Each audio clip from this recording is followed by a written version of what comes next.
Unajua kuna sometimes watu wengine unajikuta haupendi pork, but mimi nataka kukuambia kuna reasons kadhaa za kupatia mpaka upende pork. Kitu ya kwanza nataka usikize tu huyu farmer vitu anakuambia anafanya kule Amani Pork Farm, vile vitu zenye anafanya na wale mpigo wake, alafu dakika ya mwisho pale mwisho nitakwambia kwenye utatoa pork fresh kutoka kwa farm. Kwa majina naitwa Irongo Muiruri na hapa ni Amani Pork Farm. Tuko located hapa Nakuru County, Njoro Sub County, Lare Ward.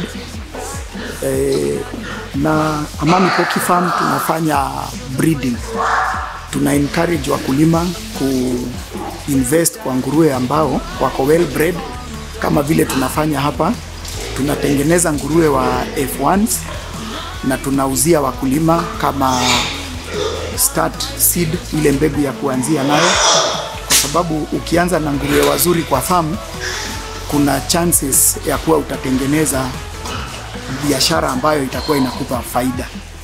So hapa tuko na breeders, tuko na land races, tuko na large whites, tuko na pythons, durocs, na kwa hao tunafanya crossing, tunatoa F1s, na pia kwa wakulima ambao wanaenda kuzalisha nguruwe wa nyama tunawatolea F2s.